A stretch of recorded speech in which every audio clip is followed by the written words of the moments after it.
about a pickup of 7 or 8 on the gain. That was a great first run by Clark. And you know, Jared, he really kind of exploded, especially here in the Oakwood game a couple weeks ago. He only had 142 yards coming into that game, and since then, now he has over 400. So he's really taken off since then, as has their whole offense. Clark gets the carry, and he's met in the backfield. First hit by number 24, Sammy Daffler. 6'2", 200-pound linebacker, senior for the Blue Devils, coming up with a big stop on third down there. That's going to be a 3 and out on the first drive of the game, Jared. That's what Valley View did in our game against Oakwood a few weeks ago, and after that, I think they scored on like 5 of the next 7 possessions, so not too worried here as JT Ferguson is on to punt here for the first time tonight for the Spartans. And yeah, their offense was just excellent 2 weeks ago. They really exercised a lot of their demons. They almost got blocked by number 25, Owen Ashworth. That's going to be fielded by number 7, Tim Davis, and he's going to be brought down at about the 25. Looks like the first one there for the Spartans was number 27, Hunter Pieski.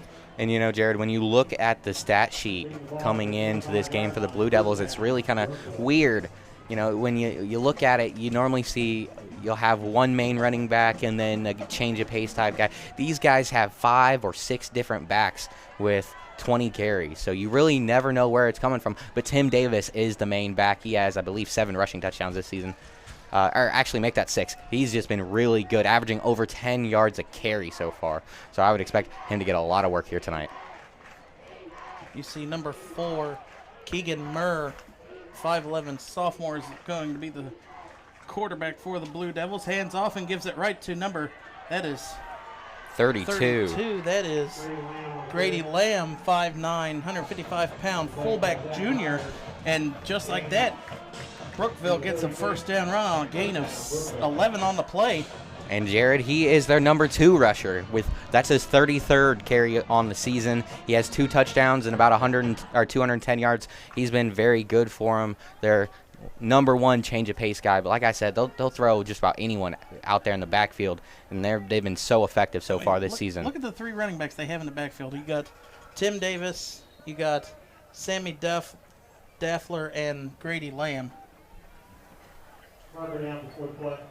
And they're all 3 big backs, powerful. They're hard to bring down behind a very sturdy, good offensive line. But I'm trying to think. I mean, in the 9 years I've done this, I don't think I've ever seen 3 running backs like that in the backfield. It's a different lineup. It's definitely going to be something to watch out for, how the Valley View defense will attack this tonight under a first-year head coach. But on the other side of the ball, you talked about it before, Mike Hetrick, this is 21st year. So he probably has this one. His players probably know this from the beginning. As Murs pass is intercepted by Ferguson. Ferguson has blockers out in front. He's at the 40 and pulled down out of bounds at about the 38 by number 24, Sammy Daffler. And normally at the next level, we say that's why they are defensive backs. But in this case, he's also a wide receiver. It shows right there. He's got great hands. He's able to corral that tipped pass, and he's able to pick up a good amount of yards there on the return. About 12 yards. So not excellent return there, and Valley View is going to come back out, and let's see if they go right to Ferguson, as he's kind of been the hot one so far. Targeted him twice on that opening possession. You're going to see Henson. Stidham goes in motion. Stidham gets the end around from the wide receiver spot, and Stidham might get, pushed forward for about a gain of 3 when it looked like he was going to be brought down for about a loss of 2. And Stidham is really one of those guys that a lot of people would say he's #fun to watch. He's a very good player when he gets in space, and he's hard to bring down. He's a tough wide receiver. 2nd and 7, ball on the 35, as the Spartans have great field position. Start the second drive. Got to capitalize in on this. At least come away with a field goal is a win for this after getting the interception on their first pass attempt of the game. Henson hands it off to Clark. Clark dances through and gets across the 35. He's going to take a big hit. That one, Sammy Daffler. already called Daffler quite a few times tonight on the defensive end, and that's only the 5th snap offensively. Yeah, he has been all over the place here in the early going. 3rd and 6 here from the 34.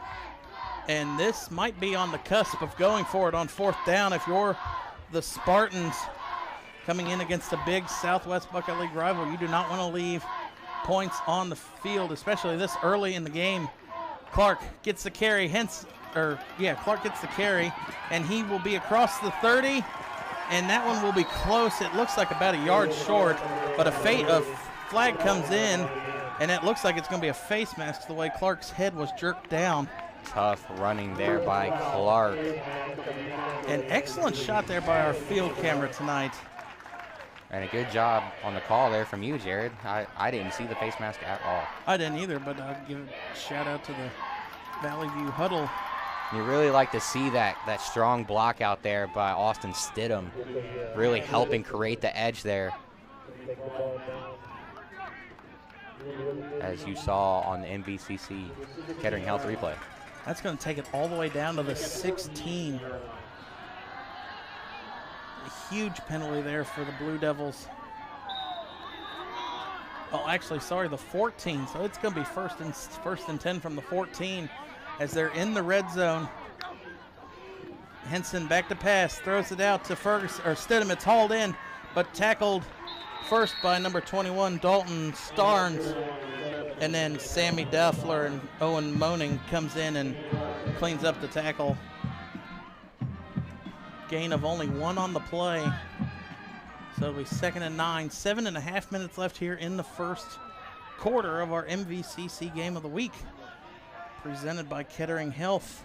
And so far, this Blue Devils defense has done a pretty good job, not really giving up much.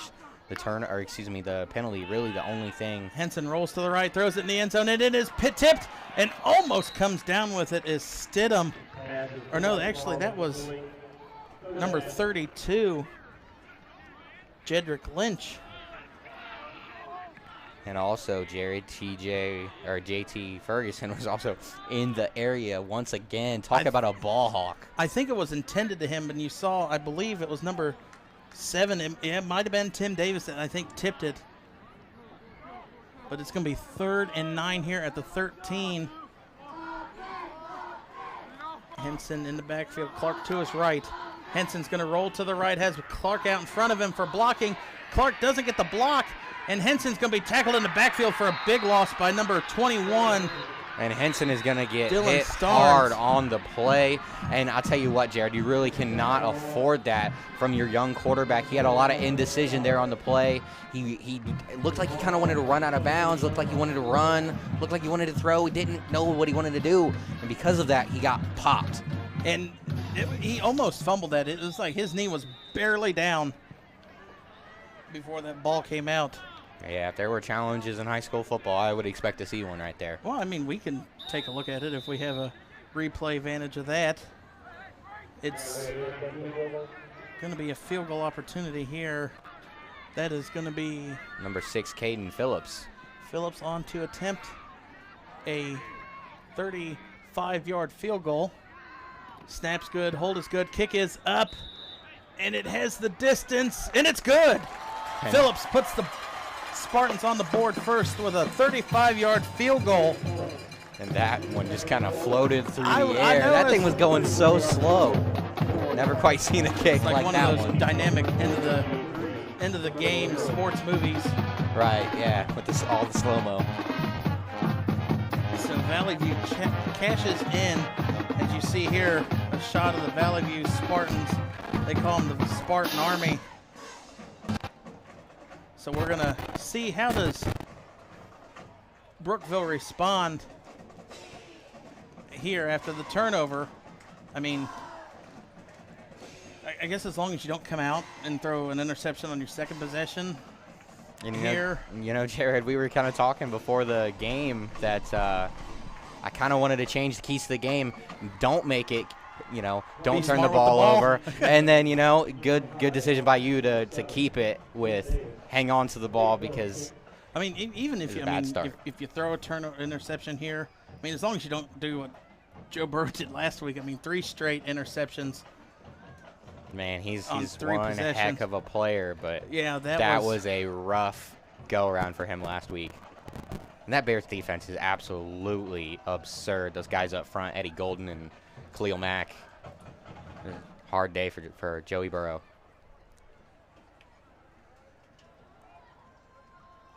You're going to see Phillips here kick off for the Spartans.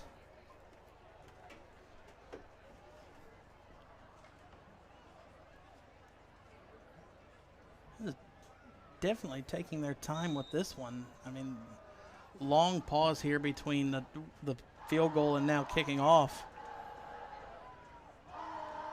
Phillips way back at the 30.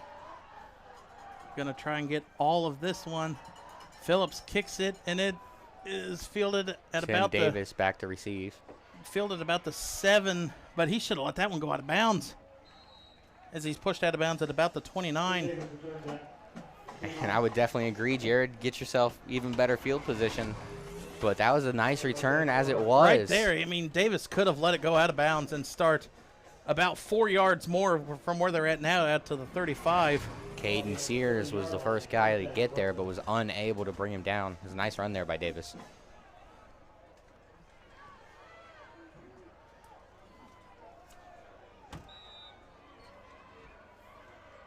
So now Mir on.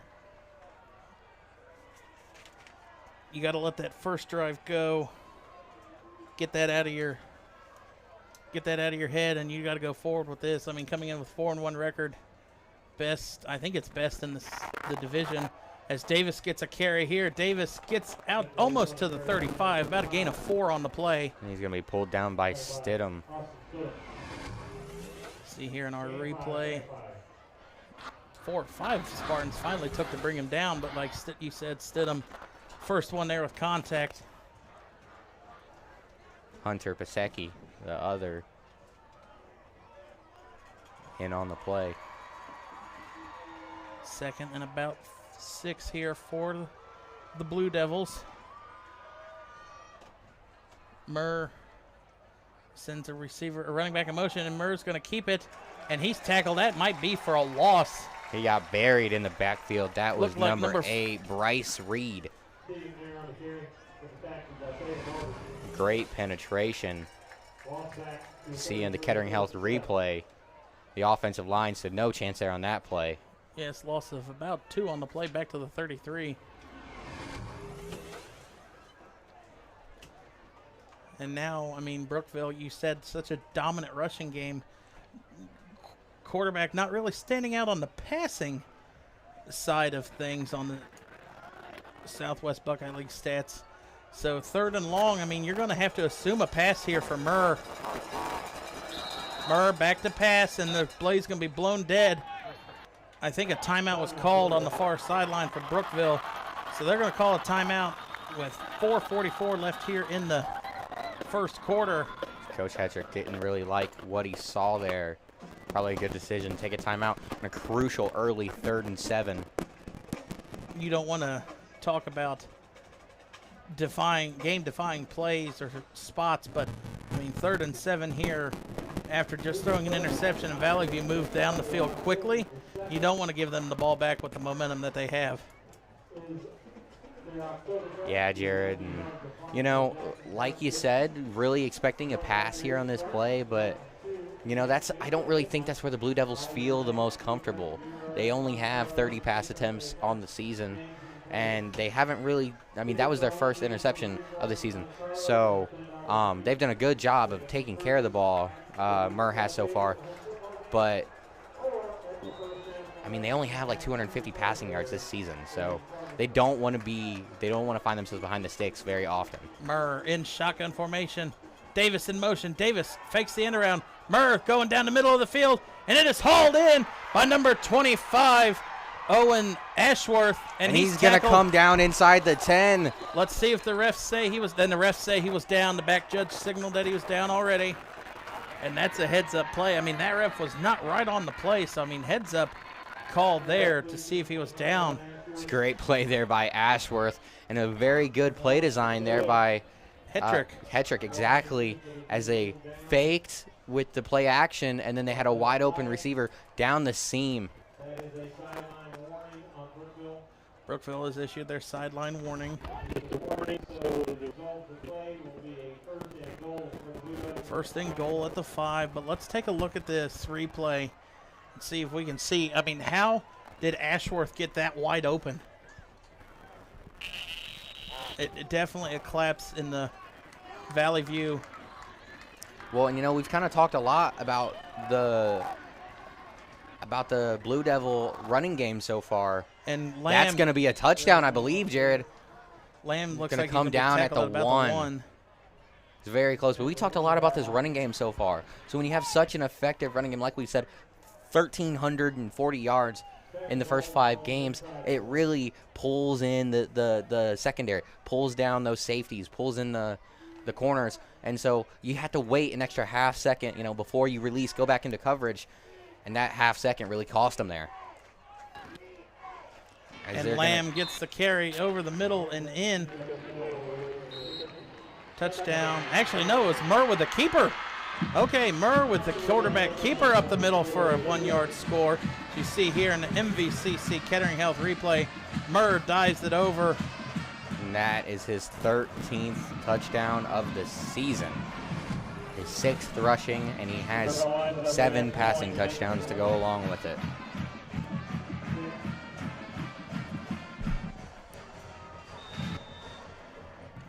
On the kick here, looks like it's number 6, Jacob Wissinger. His extra point is up and is good, and the Brookville Blue Devils take the lead 7-3 with 3:44 left here in the first quarter of our MVCC Game of the Week, presented by Kettering Health. Now, how does Valley View respond to this? Last time we were here, we never saw Valley View having to come back from being down on the field or down on the scoreboard. Yeah, they just completely dominated Oakwood when we were here a couple of weeks ago, Jared. And this is a very good offense. They can mix it up. They can throw the ball a lot, but they also have a very good running back. We've talked about their 2-star wide receivers and Austin Stidham and JT Ferguson. I would expect a heavy dosage of the two of them, along with Jacob Clark, get this offense in gear. And when we were doing our notes and stuff for this game, if anyone would have told us that we were gonna see 50, 60 points put up, and it was gonna be a high-scoring, very competitive game, it wouldn't have surprised us. Watching what these two offenses have done so far this season, it's been very impressive. As we get ready for the kickoff.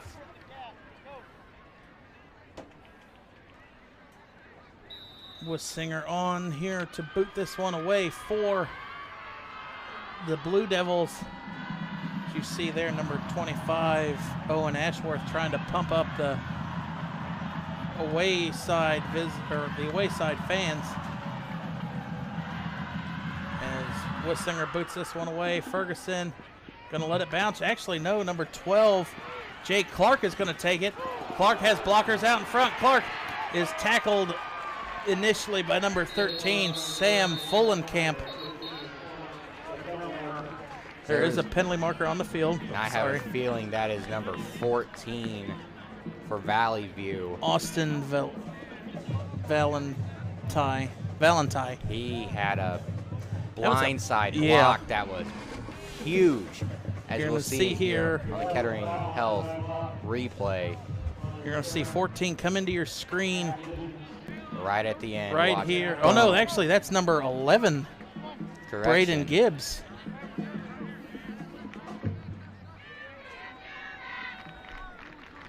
So that's going to pin the Spartans deep. I think that's a half distance to the goal penalty from where it was at, and that was inside the 15. So that'll put them at about the 12, maybe? Let's look like where they're lining up. And Jared, penalties have really hurt the Spartans all season long. Really, the reason why they lost their Milton Union game, they had 3 touchdowns called back on penalties, something that you just cannot afford. There's Saw a great sideline shot there right from the there. sideline cam. Clark gets the carry. Clark bounces it to the outside. Block there on the edge. Clark stays on his feet, and Clark is going to be pushed back by number 34, Mason Starnes. That was hard running there by Clark as he got a block from Troy Hypes. And it took about 4 or 5 people to finally bring him down after bouncing off 3 or 4 would-be tackles. He's a strong runner, Jared, and he really gets a lot of yards after contact. It's hard to bring him down. Always takes an extra body or two. Now you hear the Valley View home side trying to pump it up. Henson back to pass, throws it on the outside and incomplete, intended to number 33, Micah Valentine on the sideline. As you see here, it's going to be 3rd and about. All right, the PA announcer moved in my way. Going to make it a 3rd and 1. 3rd and 1. Like to maybe focus on our sideline cam because this one's going to be a handoff to Clark up the middle. I can almost guarantee it. Here we go. You're going to see it right on the field level. Clark actually is going to pull it out and pass. Henson completes it to Stidham for a first down play out across to the 25. And Stidham out there making another nice play and almost is able to get away from another tackler. Not quite. I had the perfect director right there. I had it, and then they pull it out and pass it on a quick wide receiver screen. It's Tim Davis in on the stop. Star wide receiver does a lot on the other end for him as well. Wide receiver, running back, he's done it all. Fielded a kickoff as Clark gets the carry up the middle, brushes off 2 tackles, and is finally brought down by number 32. That's Mason. Make it Grady Mason Lamb. Starners. Or sorry, Grady Lamb, yes.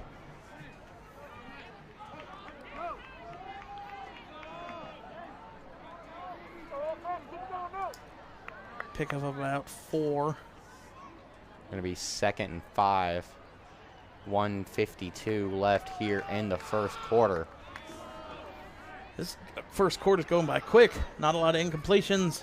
Keeping ball in play. Not a lot of penalties, just the one. Henson back to pass, rolling to the right. Henson's going to launch it downfield, and it is incomplete, intended to Stidham. Coverage on the play there. It goes to Tim Davis for the Blue Devils, and that's going to make it 3rd and 5 here. It's a manageable down, but let's see what the Spartans draw up here on the offensive side here for a 3rd and 5. Yeah, Jared, and Henson has been really productive so far this season. Very accurate with most of his throws. Just kind of missed on that one. Been a little off so far here in the early going. And he settled in. When we saw him 2 weeks ago against Oakwood, he wasn't settled. I think this is his first year starting. Henson back to pass. Going to dump it off here to Clark, and Clark is hit immediately in the open field by number 24, Sammy Daffler. As we have said his name quite a few times. I think he's been on every tackle or assisted every tackle. He's been there on just about every play. Clark kind of coming up slow after that one. Looks like the Spartans are talking about going for it. The offense is staying on the field. That looks like a 4th and a ball length.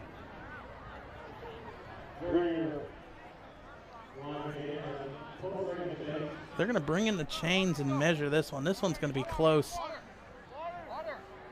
See if we can get a shot of right down the line here. This one might be close. Let's get out to the chains here to see the measurement. There we go, here on the field camera. And this is going to be the angle to see if the Spartans are going to keep it.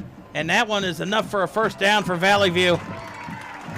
As I got it by about a whole nose of the football. Yeah, it looked closer on the field than what they had it as, but I mean, that one's about 3 or 4 chain lengths, not where they set it.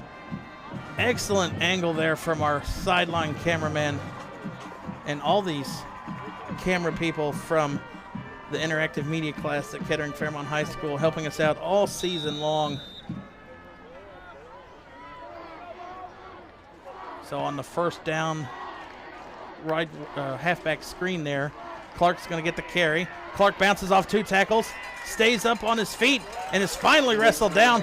Ball looked like it might have come close, but I think Clark was spun around after a gain of about a hard-fought 9.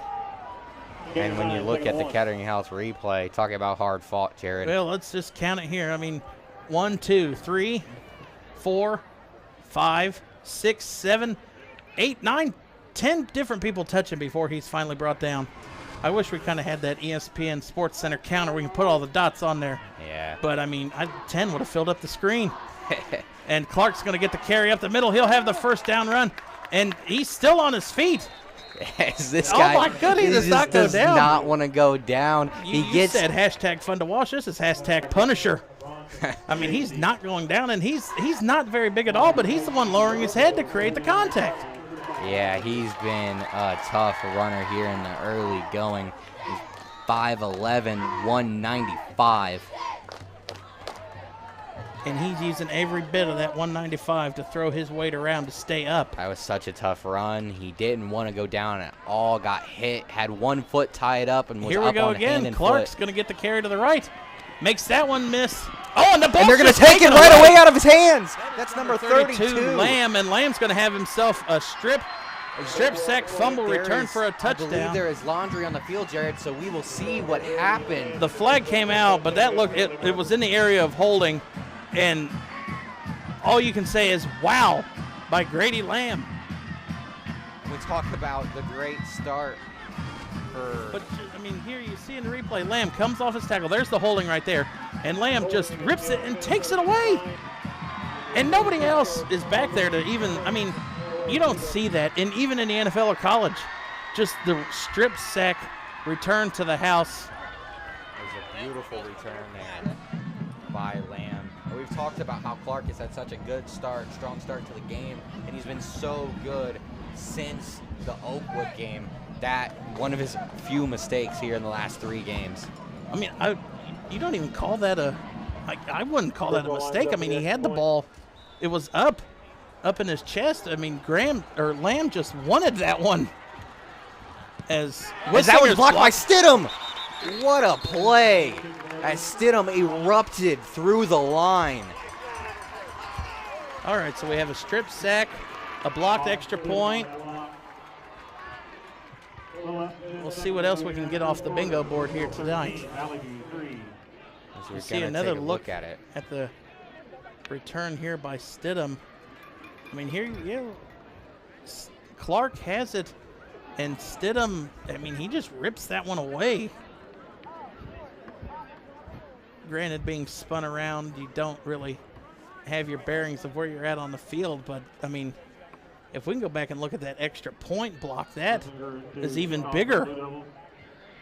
I mean, that definitely changes the scoring now here. I mean, Valley View can go for a touchdown and just go for the extra point and not have to worry about catching up with a 2-point conversion or something. So it's definitely a missed extra point changes how this is going to go. I mean, that could make Brookville go for 2 on their next touchdown. What an eventful first quarter, and we still have 9 seconds left. We could see a kickoff return for a touchdown. You don't know with how this game has gone so far. And, yeah, like you said, Jared, most of our games, specifically this season, have started really slow. We've gotten much more exciting in the second half. We're coming along here. And look at that. I mean, Brookville has a decent student section, about a 35-minute drive for them, as Wissenbinger fields that one, or kicks it, fielded, hold to the outside. Ferguson has a call. Ferguson pushed out of bounds at the 50, and oh my goodness, with 1 second left, it's still not over. And half a tick left on the clock, and someone almost called something amazing. Well, if I would have done that, I'm buying a lottery ticket on the way home. There's a great return by Ferguson. Really good blocking there. Number 8 had a huge block. Bryce Reed helped him get out past the 50-yard line, and that is exactly what the Spartans needed, help get them back in this game. Just something to fire this offense up. And Ferguson, I guess, is going to be the one to do it. He had the interception, and he had the big return here. Henson in the backfield, back to pass, looking, and it is hauled in by Stidham at the 45. And tackled at about the 40, inside the 40 down to the 39. And that is how by Keegan Murr. That is how the first quarter will come to an end. Brookville leading 13-3. But, I mean, you're going to have to watch this one to the end because this one's definitely going to be an interesting one. Yeah, we got a couple of teams here, Jared. Each of them score in the mid to high 30s almost every week, especially when their offenses are clicking, and it seems like it's going to be one of those nights. Definitely quick one there. That one didn't even take 30 minutes of time in normal time off. Perfect night here for football as we enter the fall part of our season. There's a shot of, I think the Valley View cheerleaders section is bigger than the Valley View band. There's like 40 cheerleaders on the sideline. Almost got as many cheerleaders as they got football players. Definitely a smaller Valley View squad that we've seen over the last few years. A lot of players playing both sides of the ball now, but I've never seen that many cheerleaders. Yeah. I wonder if the Powder Puff game would actually been interesting a little bit.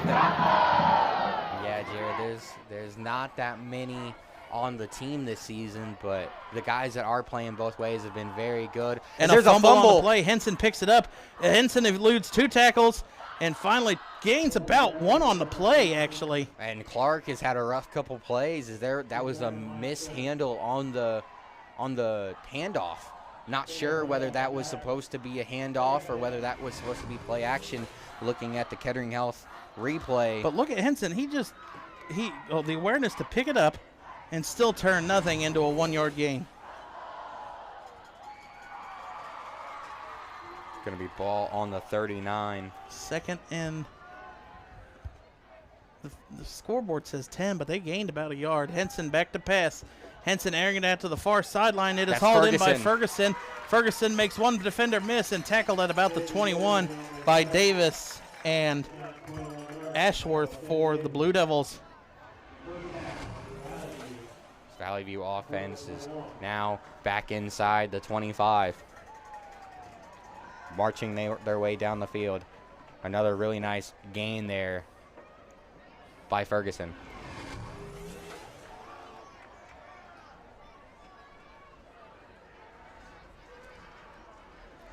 Valley View quickly approaches the red zone. Henson in the backfield. Clark to his left. 2 wide receivers to the left, 2 to the right. Clark gets the carry up the middle. Clark bursts through. Clark tripped up at about the 15 and falls forward to about the 14.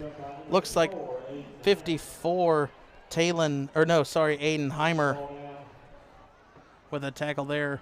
Gain of about 6 on the play. We 2nd and 4 at the 15.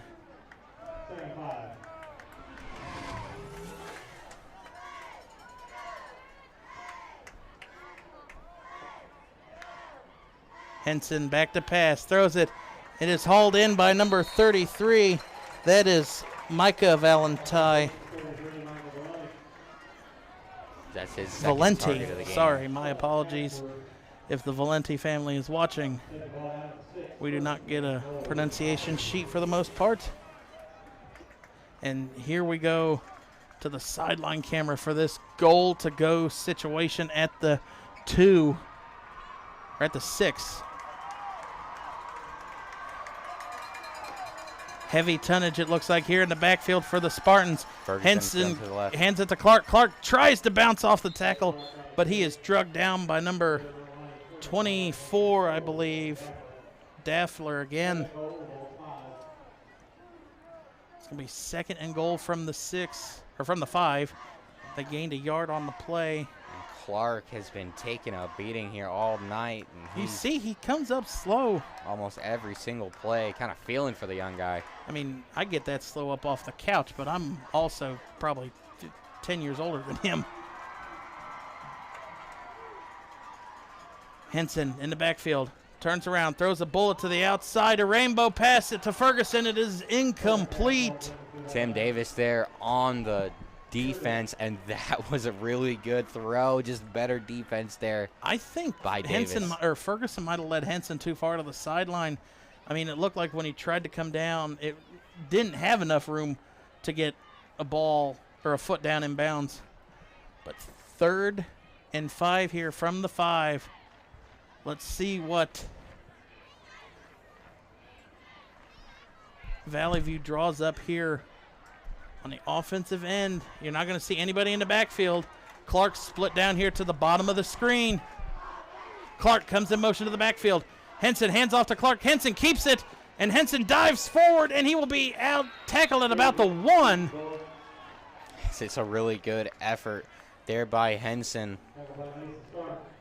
Stark with the tackle there for the Blue Devils. Stidham was imploring his coaching staff, let's hurry it up, let's go for it. I'm surprised you are not going for it here. They're going to send out the kicker, Camden Phillips, to attempt about a 13-yard, 24-yard Some of the field parents goal. over here are not happy as you hear that is I'm terrible. kind of scratching my head. You've got Clark as your running back, and your offensive line has been getting to push this drive. Clark's field goal, or Phillips' field goal is up and good, though. Cuts the lead to 7, 13-6. Still lead the Blue Devils with 8:39 left here in the first half, but definitely a head-scratching play there. As you can see, a lot of the fans definitely annoyed with not going for it on there, and that one, I don't understand that one either. Yeah, and they went for it on a 3rd and 7 in their own territory in the first quarter, so I understand being puzzled by the decision.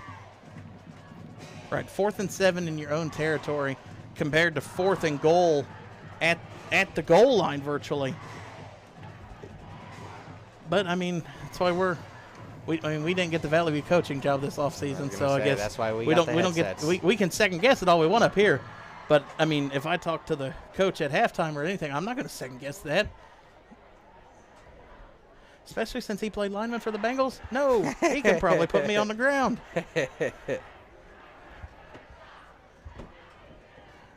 Valley View here to kick off.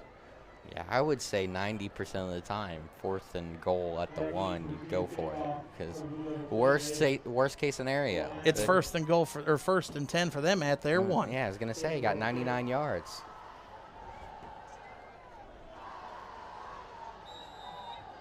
That's the gamble I would take. I mean, your defense has forced a turnover already tonight.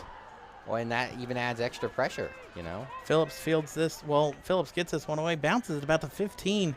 Not a clean kick there, but returned out to about the 27, almost to the 30. Ashworth on the return. You see here in the replay, it bounces at the 27.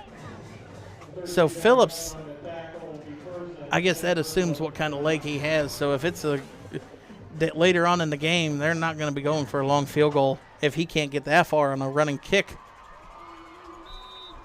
Out to the 29-yard line is where the Blue Devils will start their 4th drive. My apologies. Nice shot of this Valley View defensive line. Now we're going to go heavy tonnage here on the line.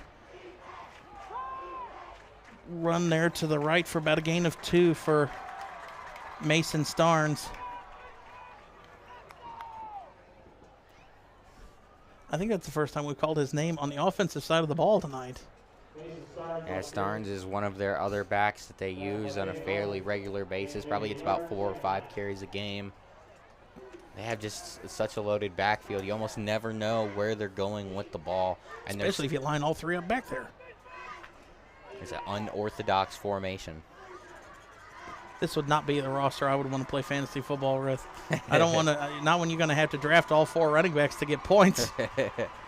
Henson there hands it off to, that is Daffler, I believe. It is. He'll gain about 2 on the play. Looked like he was tackled by number 17, Cade Sears. And through the first 5 games, Brookville their offensive line is allowing, or is helping their running backs gain nearly 7 yards a rush. It has not been that easy for them so far here today. Mayer back to pass. Mayer rolls to the right, throws it, and it is complete on the sideline. That's a good job by the sophomore quarterback getting out of the pocket. Did not see who despite he the completed pressure. it to. There's a Kettering Health replay. There was pressure right in his face, and it is complete to number 21, Dylan Starnes. Cade Sears was This must be the man on pressure. A Buckeye League thing. Is that you got everybody's got brothers on the team. There's 2 Valentine brothers on Valley View, 2 Starnes brothers on Brookville. Carry here for, I believe that was Davis with a carry there for the Blue Devils. Yes, he was there. You see he bounced up at the end. Only a gain of yard, though.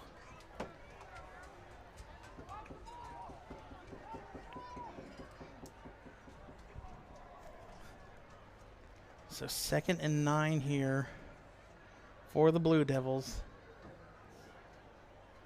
This one back and forth. It's like it's a Friday night slugfest here. Each team's taking body blows. You give the first round to the Blue Devils, and a broken play there. Stidham comes up and upends Daffler on an end-around run there. You're going to see here in the replay. And Austin Stidham is just a really good football player. Sorry, that looked like, was that Gabe King, the tight end, on the end around? Was that number 2 or 24? I believe it was 24. I thought so, but when I caught the end of the replay, it looked too big to be Daffler. But 3rd and about 9 here, 5.5 minutes left in the first half. Mara back to pass, and it's incomplete, dropped by Davis. And he had blockers out in front of him. He could have made a move. It was a great job by the offense. Davis goes in motion right before the play, and they do a great job setting up the screen, loses his balance, and then is unable to focus on hauling in the pass. That slip is probably what caused it. I mean, he was going to cut back in, and the turf monster took him out. And if the Blue Devils lose this game tonight, that's going to be one that's going to be bugging him for weeks, Jared. We'll have to pencil that one in on game-changing. Now you're going to see number 24, Sammy Daffler, on to punt for the first time for the Blue Devils tonight. You're hearing the Valley View student section chanting, "Run it back." I don't think you're going to run this one back, as this one's booted well into the sideline. And the referee is still walking. He's up to midfield, and he stops at the 49. So only about a net punt of about 20 yards on the play. And we have seen our fair share of shanks this year, especially, I mean, the first game of the season, West Carrollton had a -2 punt. Granted, I mean, that takes a very unfortunate bounce backwards after a shank. And I believe we also saw one last week that was only about 12 yards. So Clark gets the carry, and Clark is hit hard by number 54 at the line of scrimmage, Aiden Heimer. You know what Pat McAfee says, punters are people too, and it's not an easy job. No, but Pat McAfee made it look fun and easy. That's for sure. Pat McAfee is definitely the best antics for after a punt or a big tackle that he would blow it up. I heard someone say that Marquette King was the first diva punter, and I don't know. I'd say Pat McAfee's giving him a run for his money. Gotta love him, though. 3 wide receivers to the bottom of your screen. Henson back to pass. Henson looking to air it out in the far sideline. Ferguson going for a jump ball, and that's a good no call by the refs. Both players were going back and forth. And all of the contact was initiated by Ferguson, trying to fight back into position to be able to make the play. And like you said, a very good no call. That was Murr there on the defense. So the quarterback has made some big plays on both sides of the field. And once again, with 3 wide receivers, this time to the top of your screen, Murr is going to be on Ferguson. Henson throws it, and it is intercepted by Murr. What a huge play. Murr with a huge interception there. And what aspects do you see your starting quarterback out there playing cornerback? You know, it's not something you see often, Jared. It works. But I was about to say it works, wow, as the intended wide receiver was JT Ferguson, and that one just got airmailed right over his head. Hetrick in the backfield, the coach right there at the bottom or the top right of your screen. He was the first one to congratulate Murr on the sideline. I thought he was going to knock Murr out of the game with a concussion with how hard he jumped on him. Gotta love seeing your coach get excited for your young players. 32 with a carry there, Mason Starnes again. Or actually, sorry, number 32, Grady Lamb.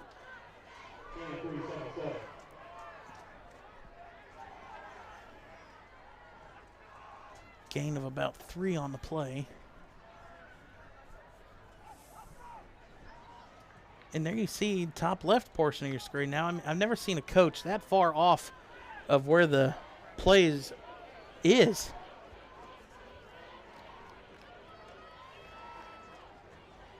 Every coach just likes a different vantage point. Pressure up the middle. Murr back to pass. Murr sailing it through the air and is incomplete. 3rd down. Gavin DeGroat in there on the pressure. He's been a blitzing linebacker. He's gotten in the backfield a couple times, but has not had quite enough time to get there. Come up with a big sack. It's going to be 3rd and 7. Ball on the 34. 4:03 here left in the first half. As Murr is going to jog back onto the field and give his offense the play.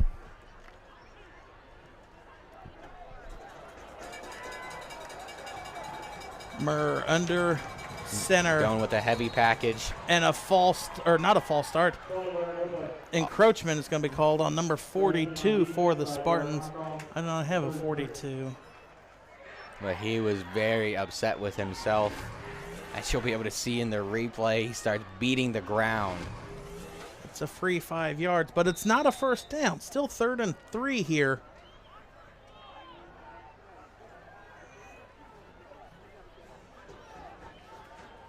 As Murr comes jogging into the picture there with the play.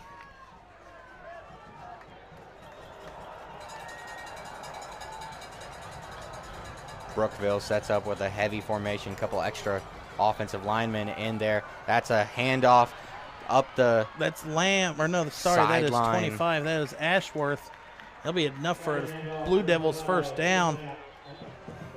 And there's laundry now on the field as we will look to see, what the call is. But that was a nice misdirection play there by the Blue Devils. And it looks like that is a flag on the defense. So it's going to be a first down. They're going to call it just an unsportsmanlike conduct penalty against the Spartans. And we said in the pregame, no dumb penalties. And Valley View already has 2 unsportsmanlike conduct penalties called against them in this game. Yeah, and, you know, they've really struggled with penalties all season. Jared talked about earlier in the Milton Union game, had 3 touchdowns called back because of it. And you just cannot afford these mental errors. 3 running backs set up in the backfield. And it looks like someone moved early. And I believe that's a false start.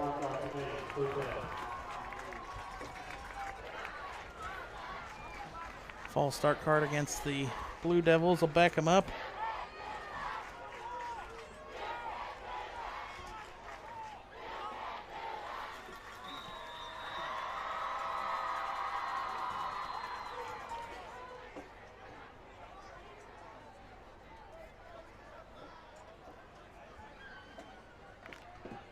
Three and a half minutes left here and counting in our first half of our game of the week for week number 6, presented by Kettering Health. 1st and 15 here for the Blue Devils. Murr hands it off for about a gain of 1 on the play. There's Lamb on the carry. DeGroat with the tackle there for the Spartans. 2nd and 13 as we're under 3 minutes left here.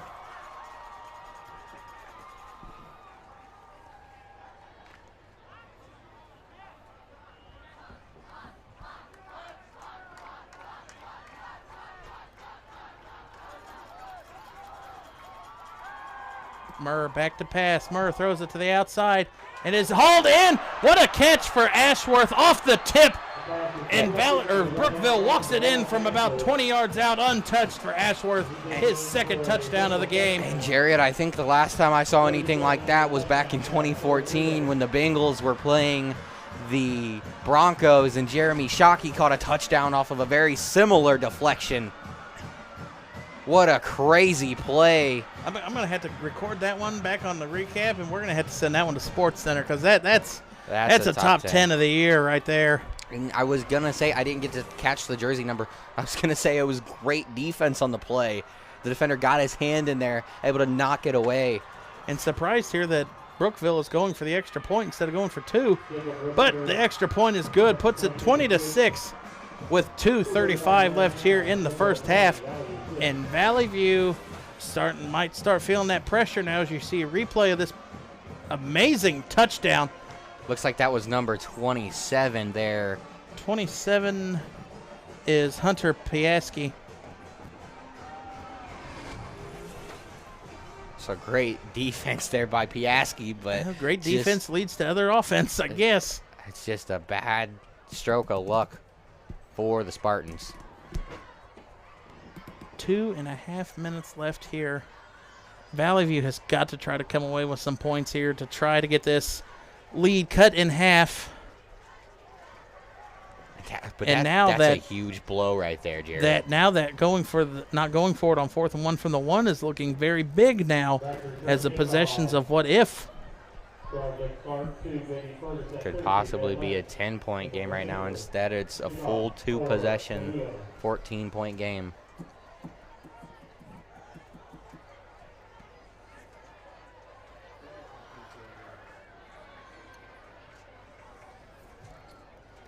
And you got to think maybe if Valley View gets a touchdown, they might go for that too. Maybe get back up on the 21-20 if they can catch back up in this game. Definitely a lot to think about if you're the Coach Moyer on the sideline for the Spartans. This one is booted away, fielded at about the 17-yard line by Clark. Clark has blockers out in front, stays on his feet, and wisely wraps that up with 2 hands and gets across the 35 out to the 39. Vincent Brookshire was being pulled along the ground there by Clark. He's such a tough runner. And you see on the Kettering Health replay, he's going to break a couple tackles, and then you'll see Brookshire just hanging on for dear life there at the end of the play, number 12, not letting that ankle go, pulling down Clark.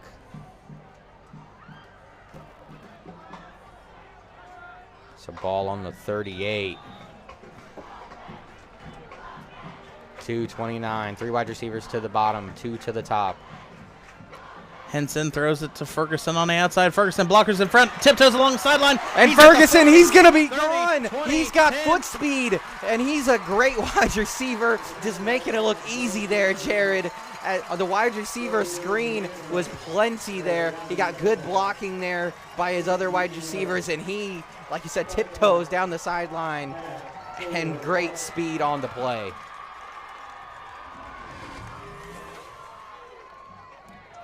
Take a look at the Kettering Health replay. It's a really good job setting up the screen. It looks like Clark was there as a blocker, as well as Micah Valentine. And Brookville's broken coverage on one play. Valley View's right back in this, down 7, 20-13 with 2:18 left. Only took 30 seconds off the clock. If that.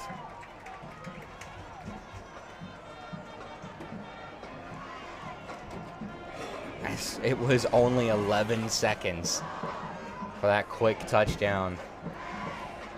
As you see it again, just a really good setup.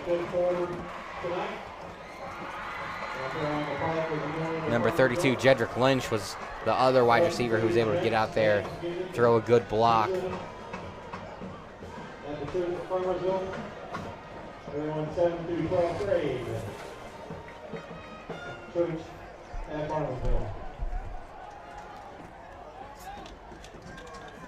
So now Brookville coming back out onto the field. 2:18 left here in the first half.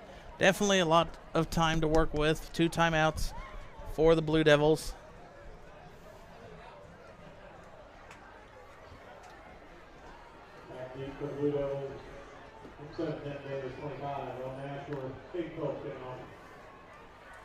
Phillips on the kickoff. Ashworth back deep to return this one for the Blue Devils, as you see the Spartans flags run across or back up the field.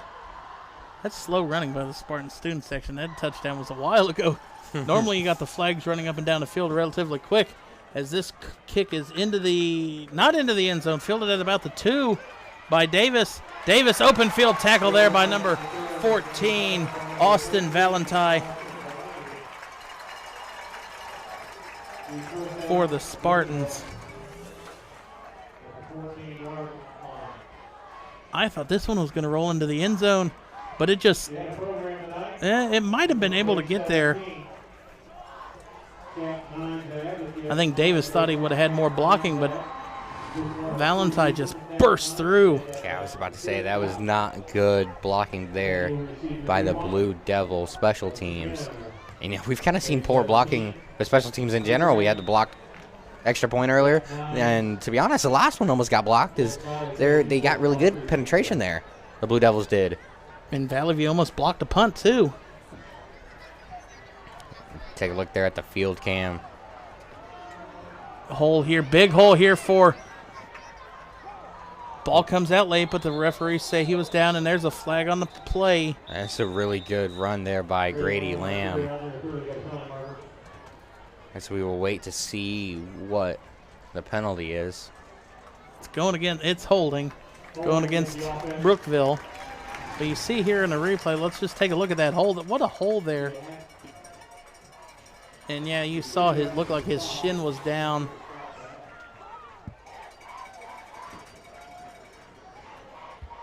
So that's going to take it inside. Well, the referee hasn't spotted the ball yet.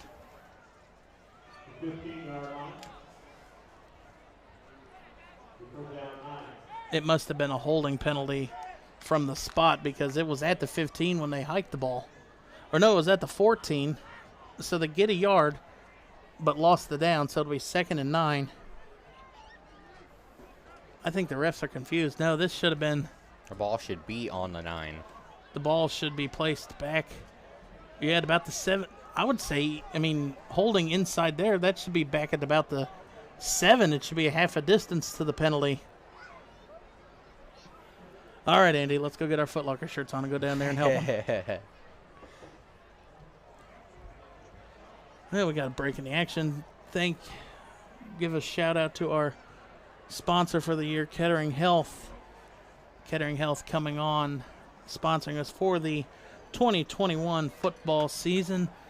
And so far in this game, they're getting their money's worth on this one.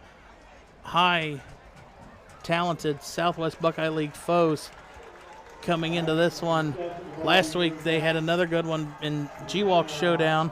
And they're going to move the ball back to about the 9, like you said, or the 10. I still don't agree with the spot. It should either be at the 7 or the 5. Holding's a 10-yard penalty.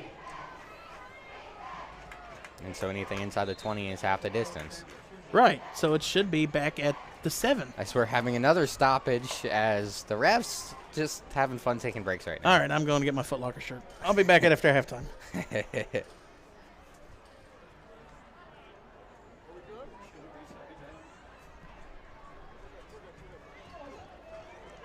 So, yeah, it looks like they're correcting the down, maybe. It should be second down because that was a second down run by Lamb. It's a great look right there by the sideline cam. Lamb gets the carry again. Gains about 3 on the play maybe. But that should have been this should be third down now, but Tyler Brock able to get in there for the stop. First time we've called his name tonight, along with Zach Myers. And we called his name quite a bit in that first game we did here a couple weeks ago against the Lumberjacks. He was absolutely all over the field, but he's had a quiet one so far.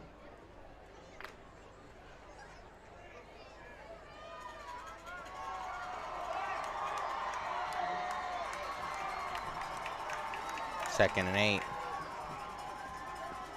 And now you see here, that is number 2? Oh, 24, Daffler with the carry. And now officials are going to stop play. Actually, Valley View's going to call timeout. Third and about 4 with 1:01 left here in the clock, or on the game clock. Valley View with 2 timeouts left after this. I mean, you would assume Brookville might run it just to keep the clock going or make them take that timeout. Valley View could get decent starting field position as Daffler did not punt the ball well this last time.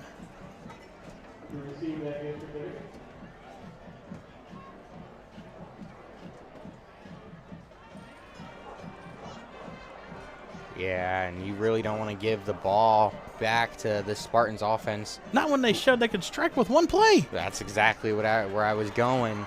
They scored in 11 seconds. Just give them, we'll say even if they call the timeout after the punt, give them 55 seconds and they could make you pay.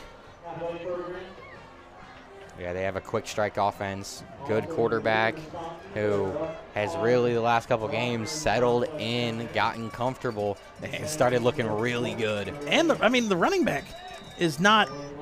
He's proven that he's been hard to bring down tonight. Put the ball on the ground once, but it wasn't a turnover. You see Valley View going up here with their third down defense, trying to force a stop. Murr back to pass. Murr throwing it to the far sideline to Davis. Got it's hauled in. Davis. Davis escapes the tackle at the 40, 30, 20, 10, 5 in for Davis on a huge touchdown catch and run there. Murr with his longest pass of the year. And Austin Valentine just not fast enough to be able to keep up with him. It's Tim Davis. And look at that Blue Devils student section going crazy.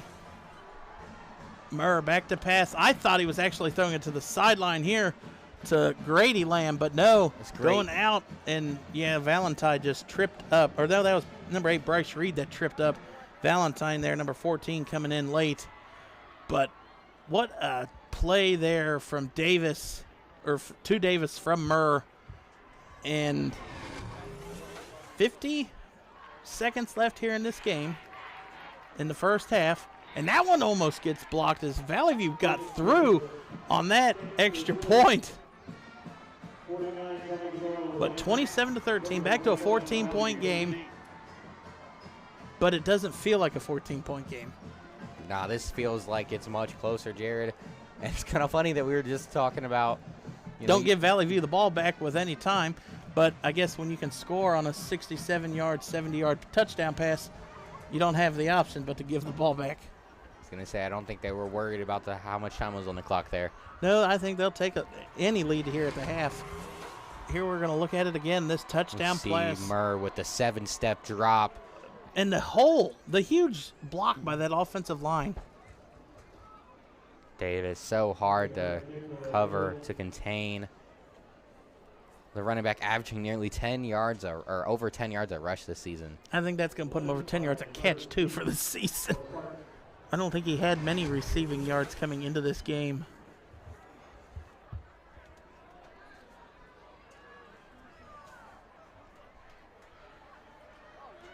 Brookville on to kick off here. 49 seconds left, up 14, but Valley View 2 timeouts and the ability to go and score just as quickly as Brookville just did. Talk about him not having many receiving yards. Is that his first catch? That is his third catch. He had Dang. 14 yards to this point. Well, that's going to take put him the over yard. 80. Yeah, that's going to take his stats through the roof on that one. And you hear Brookville starting to make this a home game for this student section over there. Ferguson corrals the ball. Blockers out in front, sidesteps two, stays on his feet, and tackled at about the 34. So 43 seconds left, 2 timeouts left here for the Spartans. We've had some really good returns here in the first half, Jared. As Ferguson, he had a nice little wall of blockers there.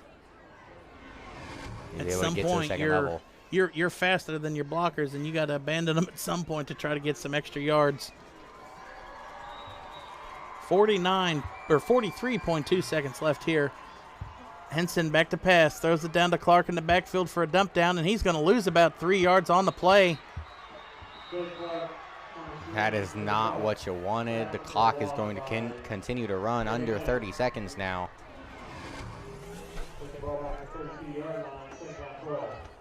And it kind of looks like Valley View is going to be happy. Valley View's going to be content going into this one with the half.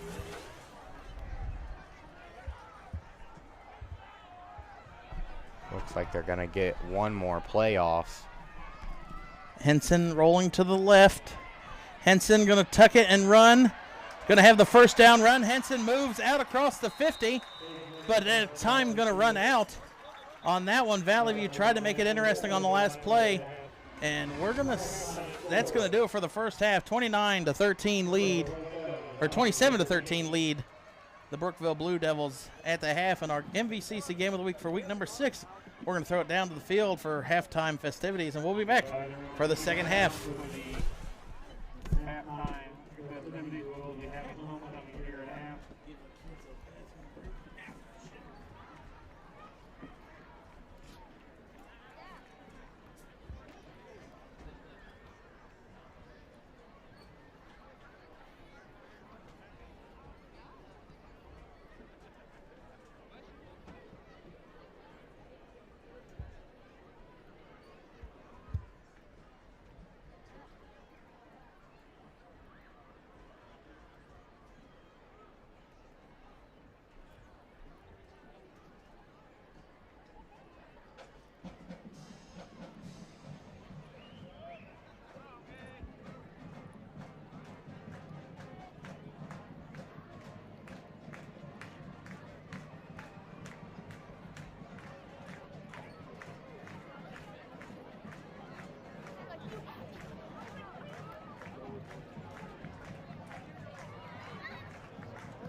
second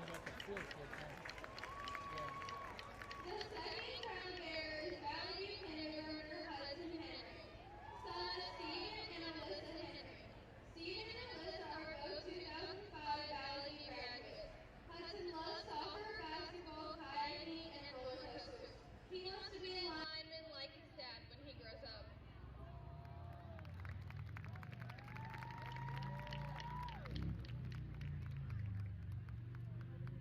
We will begin our procession with the freshman attendants. The first freshman attendant is Abigail Cavender, daughter of Sean and Gladys Cavender. Her activities include cheerleading and FCCLA. Abigail is being escorted by Peyton Flannery, son of Chris and Georgia Flannery. Peyton's activities include football.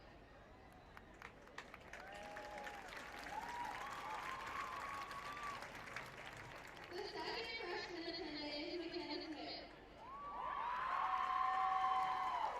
daughter of Brad and Marcy Smith.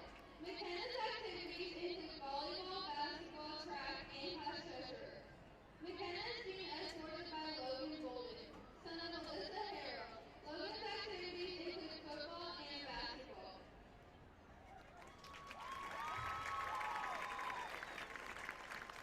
Now for the sophomore attendants. The first sophomore attendant is McKenna Lang, daughter of Justin Lang and Sherry Kinsey. McKenna's activities include FCCLA, Interact, Soccer, and Student Leadership Club. McKenna is being escorted by sophomore Landon Millar, son of J.R. and Shelby Millar. Landon's activities include football, basketball, and baseball.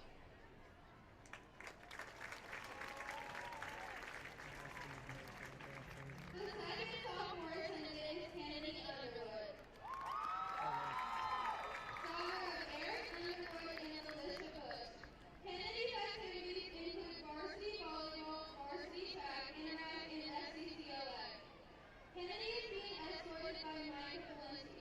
Micah is the son of Michael and Angie Valenti. Micah's activities include football, basketball, and track.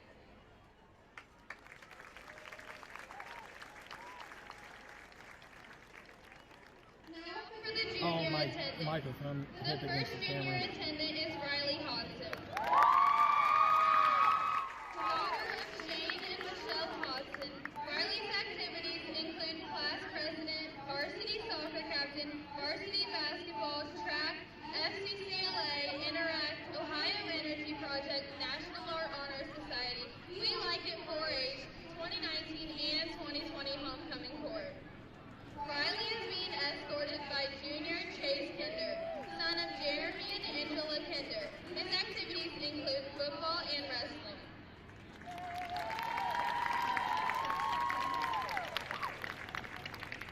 The second junior attendant is Ellie Reed, daughter of Jason and Jenny Reed. Her activities include varsity volleyball, basketball, FCCLA, and Interact. Ellie is being escorted by Cade Sears, son of Jason and Rachel Sears. Cade's activities include football and basketball.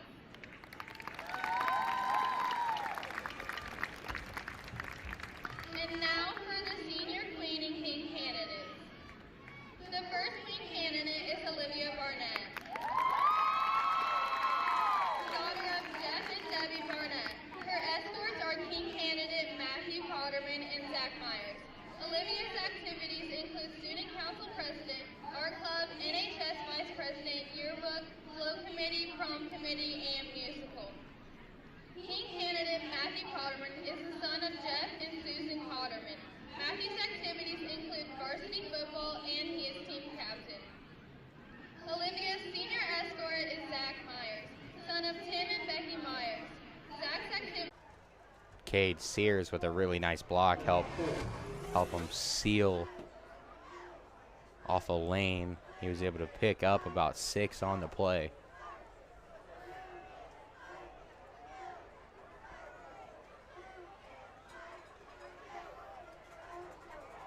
Second and 4, ball on the 43, handoff up the middle to Clark. Clark will have enough for a first down, and still you see number 25 Owen Ashworth comes in late from the linebacker position to come in and finally have enough momentum to put Clark on the ground. And Clark, it's taken 3 or 4 defenders to pull him down, and then Ashworth comes in with a little bit of attitude and toughness there in the end of the play. That'll be a first down Valley at the 39. Enough for a first down, as we said.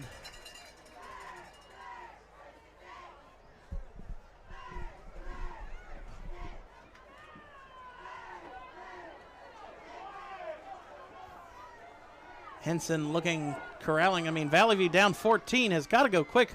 Clark gets the handoff up the middle, stumbles for down to about the 25. And I believe they're going to hit the Blue that Devils like with gonna a be taunting. Oh, I thought it looked like maybe Clark got hit in the helmet. I'd love to see it again, but Oh, here we're going to get it right back. Heads up Owen on the Ashworth replay. has been talking the last Right there, couple yeah, plays. look, right there you saw Ashworth was the one who come in late and lowered the helmet. Helmet-to-helmet hit. Talk about getting chippy. It's one thing to have a helmet-to-helmet, and then you're talking Wouldn't that after be the play. an ejection? You would think that would be an ejection, but well, I don't see Ashworth out there right now. We're going to look at the replay again, and you see Yeah, Ashworth just come in and lower the hit with the head. He's and out no there in the needed. backfield. He's in the defensive secondary. Maybe it's not an ejection in high school. Henson back to pass. Henson throwing to the end zone. Henson, Ferguson, jump ball. Ferguson comes in with it. And what a play, what a throw by Henson, just throwing it up to his big wide receiver. And, man, they were just looking at that thing for what seemed like forever. That thing hung up there in the air. And if we go back and look at this replay, I for sure thought that they were going to call Ferguson with an offensive push-off. You'll see here, it's right before the touchdown. Watch Ferguson come up to the top of the screen and kind of push off there at the end. And Valley View lining up to go for the extra point. Cuts this to a 7-point game if they can make this. Kick is up and good. And it is good. 27-20 lead the Brookville Blue Devils. 3:37 left here in the third quarter, so a whole lot of football left. And Brookville has got to come out, and they've still got to use their game plan of what they've brought in because they've moved the ball well. They just stalled at the end of that play. We're going to take a look at this replay again. And right there, that looks – it's not enough, but I've seen it called for a lot less. That's a really good replay by our guys in the booth, Jared. No, we're in the booth. They're in the truck. That's true. That's true. It's I can't say it's been a long night. It's only 10-8 or 10-9, but so 27-20, another back and forth game, 2 weeks in a row that we've got to cover. And we haven't even begun to delve into next week's matchup between the Fairmont Firebirds and the Miamisburg Vikings down at Holland Field next week, and I believe that'll be the Vikings homecoming. So we're going to get 3 homecoming games in a row. Yeah, and we'll definitely talk about that game a little bit later down the road as we get closer to the end of this game. But we've had a very exciting one so far here tonight. Highest scoring game, most competitive game we've had easily this season by far. And we're looking like we're going to come and have another photo finish like we did last week. The swip kick down the field. And it's going to be picked up by Davis looking for a hole. He's going to run into one of his own defenders. Outside. Davis cuts it back in across the middle of the field. Davis finally tackled at about the 38-39 yard line. Nice cut by Davis. Put Cade Sears on his behind. Looking at the Kettering Health replay. That one, Swip kick, and it very kind of weird kick. It looks like It looked like he got the side of the ball to get it going and more rotating going up the field. And then the Blue Devils weren't quite sure who was going to come and pick up the ball. They see Cade Sears take a seat there on that play as Davis juking back and forth. So Brookville, chance to answer back the Valley View touchdown. Going to have the ball to start here at the 39 yard line. their best starting field position on a kickoff as number 34, Mason Starnes with a carry there. Tackled, looked like first by number 10, Gavin DeGroat, and he's been everywhere tonight on the defensive side of the ball for this Spartans squad. And you see here, shot of the Valley View Spartan Army is what they're called, if you want to give them a follow on Twitter and Instagram. And this Blue Devil offense, you know, they've been able to move the ball here in the third quarter, but have not had any success scoring. So they're really looking to maybe get the ball back in the end zone here on this drive. Davis goes out in motion. Murr looked like he's going that way. He's going to the far sideline, and it is knocked away at the very end by number, looked like, was that 27 or 23? 27, Hunter Piaski, or Piaski, or... But there's a flag on the play. I think this is going to be holding. Let's take a look in the replay, and it is. Looks like it's going to be a spot foul, so it might not be as bad as what an initial holding would be. You're going to see here. Yeah, right there, right on the end. Well, I guess you could have called it on 3 or 4 of the offensive linemen. But look at that. Piaski going up to the height of the ball to knock that one away. High pointing that ball in the air and able to tip that thing away before it came down to the intended target. Well, they're going to mark this one back. It's going to be 1st and 20.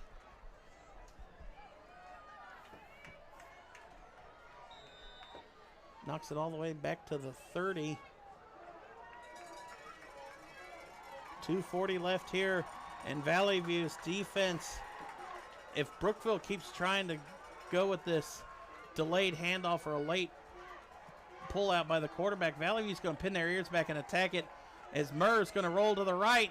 Murr's going to roll and be tackled for about only a gain of 3. Bryce Reed in to make the stop.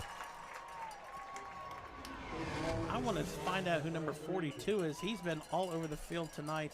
And also, look here on defense. Gavin DeGroat almost timing the snap count. He's been rushing the passer very hard from that linebacker position almost all game. And 4 people it took to block him. He's done a great job of making the Blue Devils offensive line uncomfortable tonight. 3rd and 15 from the 33.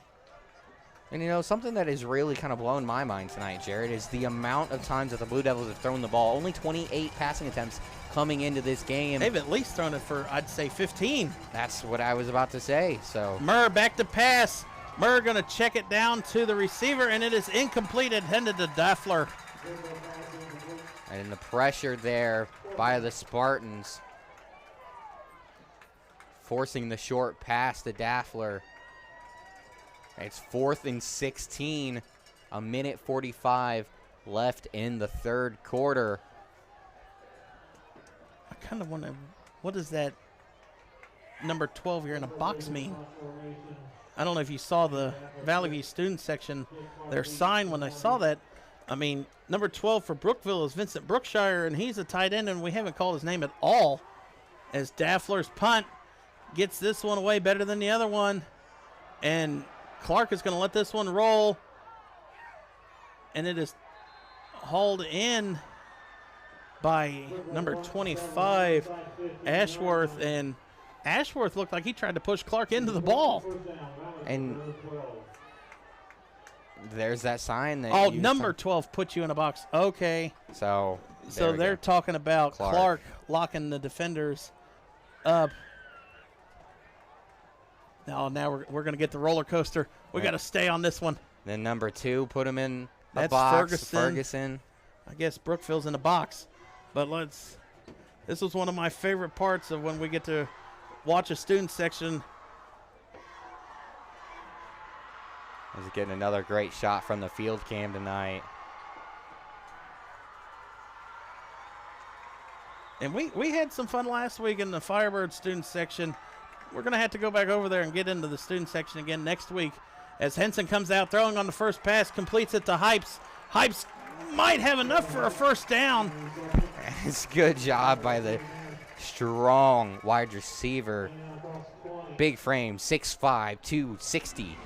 excuse me, 160. I was about to say that goes from receiver to tight end weight level. And his good job keeping those legs churning. And it's going to be 2nd and 1. I thought it was closer. I thought he got across the 35.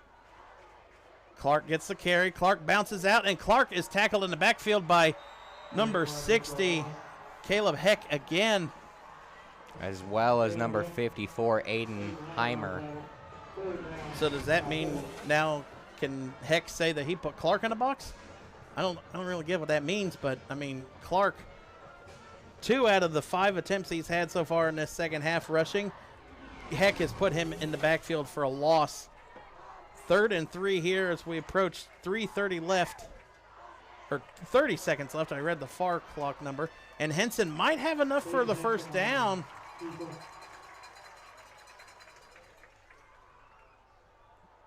Waiting for a signal. And it's going to be 4th down. It's going to be 4th, and, I mean, that's going to be inches. Good job by Owen Rhodes, big number 71, getting in the backfield, forcing the pressure. And Valley View's got to send the punting team out. You don't want to give it back to the Blue Devils here, but I would ask for a measurement.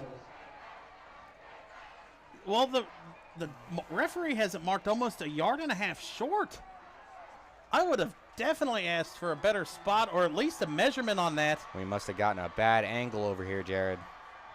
Ferguson on the punt. Ferguson gets the punt away. And that's a boomer.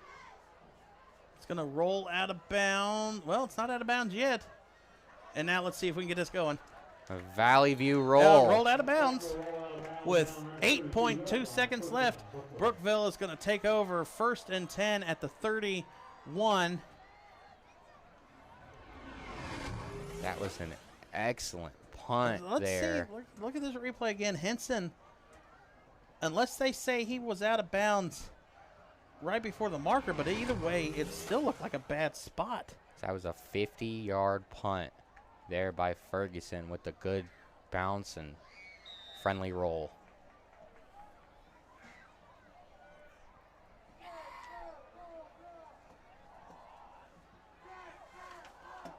First and 10 here for the Blue Devils at the 32. That is Ashworth with a big tackle in the backfield for about a 2-yard loss. And now Cade Sears is down. And that is going to do it for the 3rd quarter. Brookville holding on to a 7-point lead, 27-20, with the 4th quarter to go.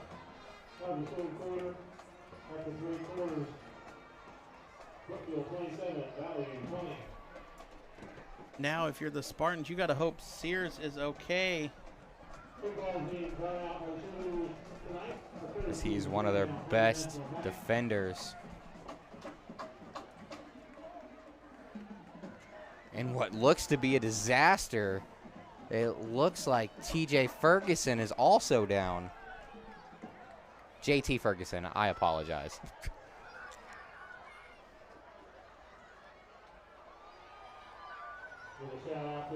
And now Ferguson is going to get up and walk off under his own power.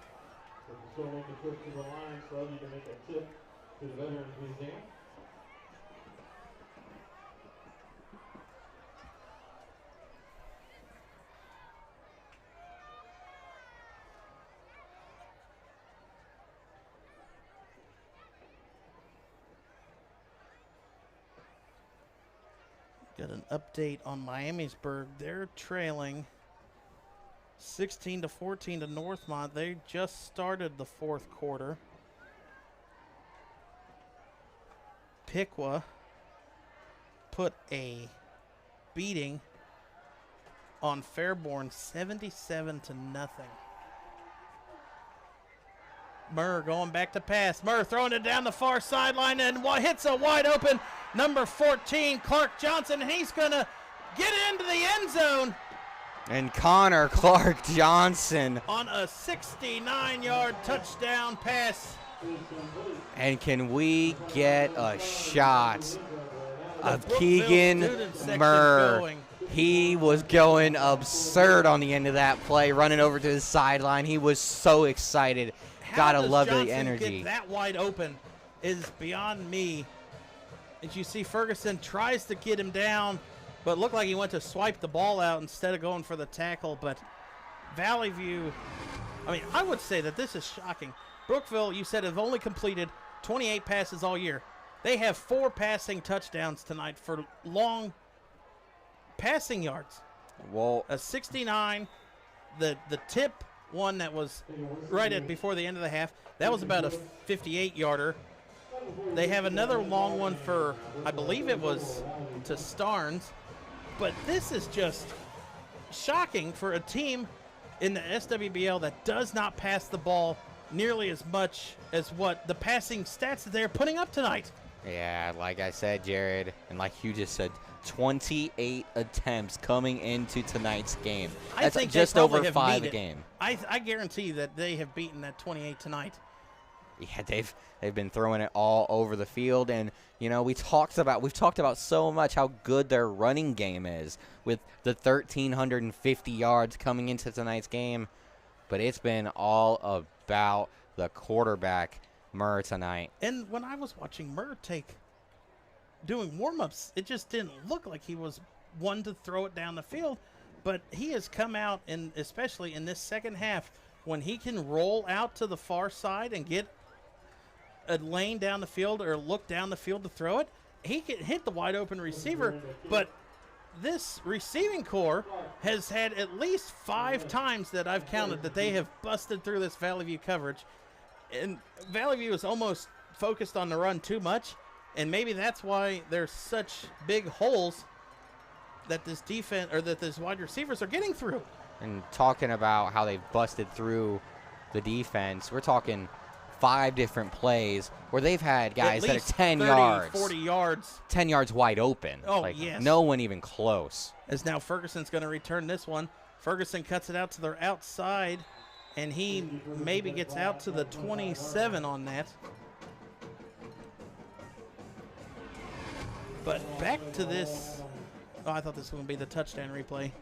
But you can see here, no blocking here by the Spartans return team. 20 seconds in to the fourth quarter, and it's a 14-point lead for the Blue Devils. And we're at 54 points. Well, here we'll go back. This is the touchdown pass to Murr. You saw he rolled out to the far right, had a huge lane, and nobody's around. There's no one within Clark 15 Johnson yards. for 15 yards. And Henson then at the end, throws. This one's going to be completed to Ferguson. He's got some room. That's a beautiful play. As Ferguson's going to pick up about 15 yards after he makes the catch. Good job by Henson finding him. Out to the 45, and this is nowhere by any over. I mean, Valley View has the quick scoring ability. And yeah, Jared, I really think that when it's all said and done tonight, there's going to be more yards in tonight's game than we've maybe had in 2 of our games so far this season. These guys are moving up and down the field with reckless abandon. Henson back to pass. Hands off to Clark, actually.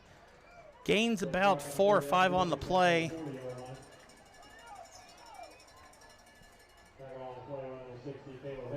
Heck with another tackle here in the second half, definitely calling his name a lot more than we did the first half. Got to be really impressed with the job that Clark has done running the football. He really kind of looked like in the first half he was getting banged up, but the later we get into this game, as we get to the later stages, it looks like he's running stronger. Henson back to pass. Going to throw it down, hauled in by Ferguson. Breaks one tackle at the 30, and it's going to be pushed out of bounds at about the 26. And this guy is not going to be stopped, Jared. I don't even know if you can call Clark being banged up. We saw Clark initiate a lot of the contact, lowering his helmet the first half. You see here, at first I thought Henson was going to tuck it and run, but then he sees Ferguson get wide open. And he just will not be stopped. Ferguson has been so effective this year. And Valley View taking their time with this one, with the ball, with Ferguson getting pushed out of bounds.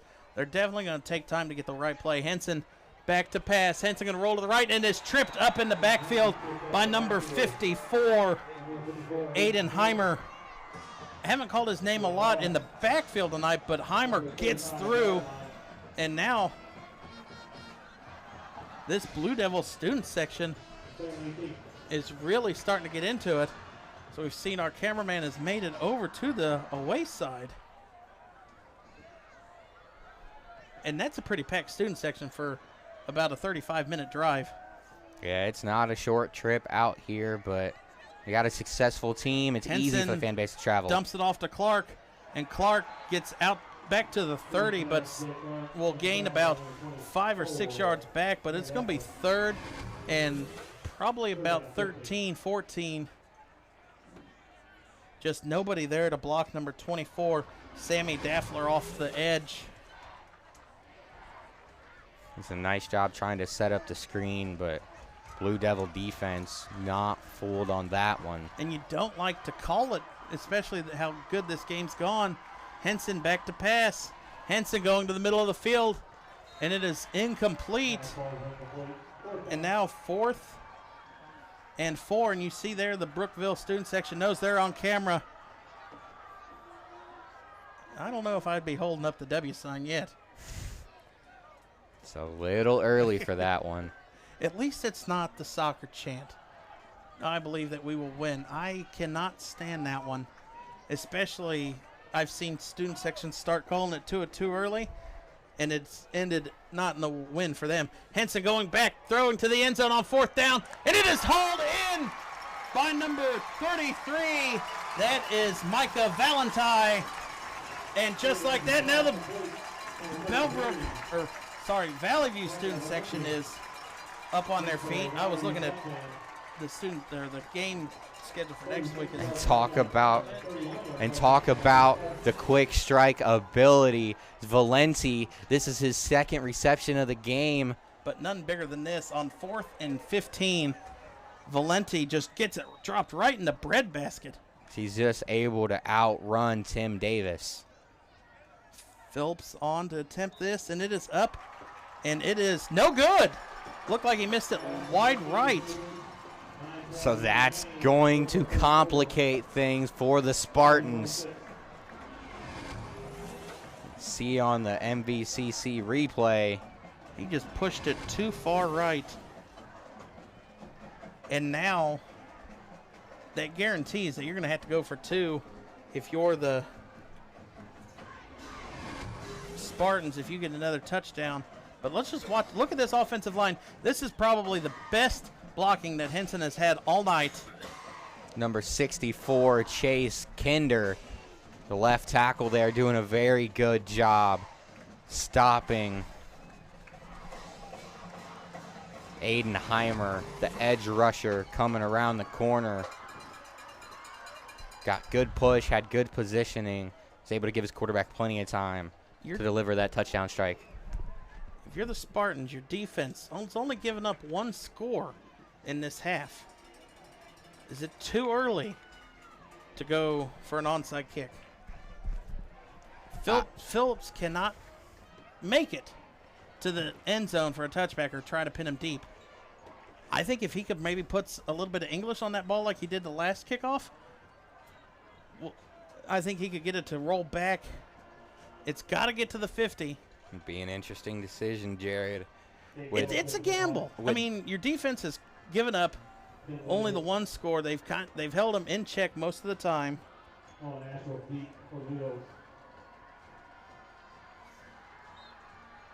See, I would put it at least get a look to see what they line up for. 9 minutes and 12 seconds left. We will see what Valley View is thinking as they're going to boot that one down. Talking about how he can't get a touchback, and he sends that one about 2-3 feet into the end zone. I don't know if you realized, but I mean, we were talking about when Brookville started throwing up the W sign. That next play was a touchdown. So it's definitely not over, and I guess Phillips heard me talk about how he doesn't have the strength to get it down there, as he does. He said, "I'll show you, Mr. MVCC announcer." They don't know me as well down here as they do in Kettering and Centerville. Yeah, not yet. Jay Bird, voice of the Flyers, not quite the same. Murr going to go under center. First time we've seen him do that in a while. Murr going to hand it off to the first running back. I think that was Grady Lamb. And now you have now we've got a student section battle going back and forth. These are the best parts of the game, is just to see how the student sections go back and forth. Yeah, and a couple weeks ago, I believe it got pretty legendary when we were here. We had the student sections going back and forth. Oakwood said that one day Valley View would work for them. Classic. Never heard that one before, but it's one of the best chant battles I've ever heard.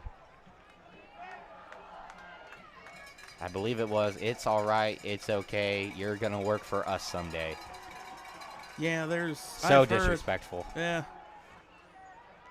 To grow in there. And what a tackle there by number 42. And I wish we knew what number he was, or what his name was.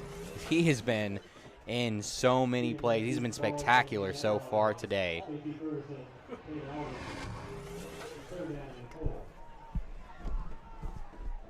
But holds Murr only for about a gain of 3. As you see here, look across. Now we're over on the Brookville sideline with this. For this big third down here for the Spartans, trying to get up this defense. The student section's loud. Murr going to take it, roll to the right. Murr's going to cut upfield, and it's going to be tackled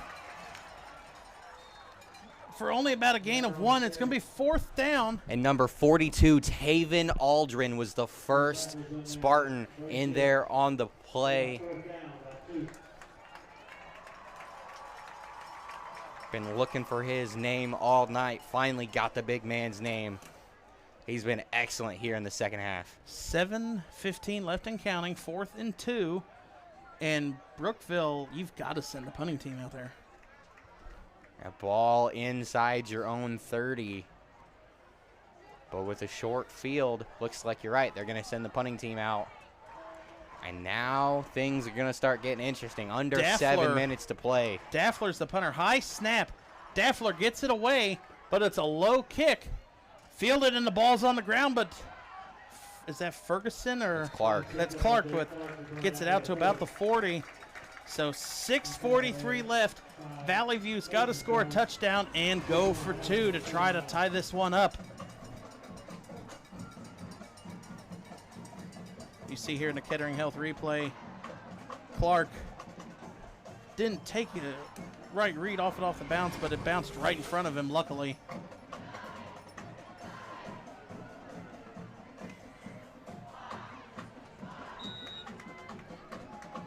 Now the sophomore quarterback back out onto the field. Henson for the Spartans. Back to pass. Going to throw a quick bullet to Ferguson. Check down right in the middle of the field. But it'll be a gain of about 7, maybe 8. Ferguson's going to get there. He's going to receive the pass and get down quickly. They're going to say it's a gain of 9 out to the 48. And now with that being left in the middle of the field, I would start to work a little bit quicker if I'm the Spartans here. Yeah, not a lot of time left, Jared. Clark, no, Henson's going to pull it out, throw it out to the running back out of the backfield. That is number 32, Jedrick Lynch. And Lynch has enough for a first down into Blue Devils territory to the 45. Some tough running after the catch by Lynch. It was a little high. Henson almost sailed him on the play. It was a good job by him to be able to pull down the high pass and pick up a nice chunk of yardage. Younger brother to Lucas Lynch, and if you want, he was the star running back last year for the Spartans. He graduated. He was the homecoming king, presenting the homecoming king this year. And here's a nice view over the shoulder of Gabe King for the Blue Devils as the Spartans are starting to march down the field. Henson back to pass. Throws it quick to the outside to Hypes. Hypes will have enough for a first down, and he might get out of it. Oh, the rest are going to say he stayed inbounds. And Hypes, that's his third catch of the game. Might just be this third catch of the half, too. I don't think we called his name in the first half, but enough for a first down pickup here for the Spartans as they're down to the 33. He was not heavily involved in the first half, but calling his name quite a bit here in the second. Henson back to pass. Hands it off to Clark. Clark up the middle for about a gain of 4. It's going to be 2nd and 7 to at the 30. So we're approaching 5 minutes left here in the fourth quarter.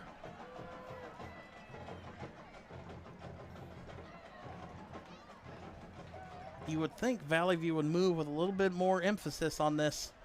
Trailing by 8. Henson back to pass. Throws it to sideline. Hypes. And Hypes wisely gets out of bounds. Nice chunk up pick up there for about a gain of 8 or 6 on the play. It'll be 3rd and 1. And, you know, Henson is not very experienced. He's only a sophomore. And but was he's back, I don't even think he was on the roster last year, now that I think about it. He's been very good here in this game, not forcing anything, keeping the game within reach and keeping the game manageable. That's Clark a good word for it. Gets the carry, and I don't think he got the first down. He might have picked up a yard. Let's see where the refs mark it down. So this is what the coaches get paid the big bucks for. As it looks like it's 4th going to and 1. They change it on the clock. 4:15 left and counting. If I'm Valley View, you've got to bring in some extra weight here, a tight end or another lineman to try to bulk up one side of the line. Play clock is down to 6. And Valley View quickly calls a timeout as the play clock was down to about 3. Just got to like the decision from coach to kind of see what the Blue Devils are going to throw at you. Come back, maybe have a better play drawn up.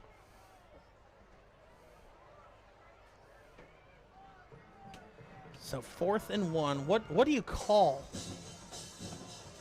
I mean, you cannot say a handoff to Clark because Heck has gotten in the backfield so many times in this second half.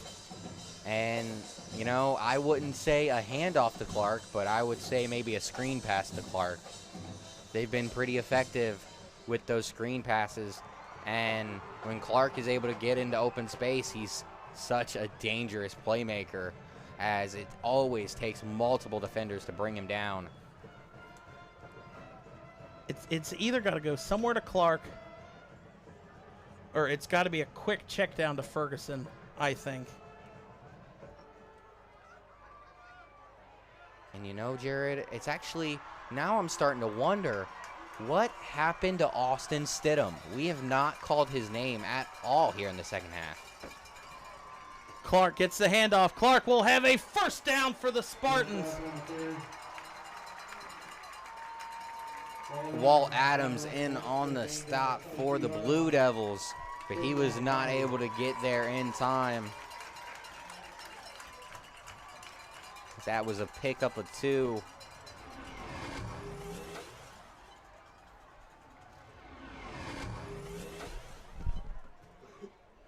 3:45 and counting here. 1st and 10 at the 22. Valley View trying to drive and tie this game late. Henson back to pass, throws it, and it is hauled in by J.T. Ferguson at the 12, and that'll be enough for another Valley View first down. He's been so good. 19 catches on the season, Jared, he's got like 10 tonight. 2nd and 2 to the 14.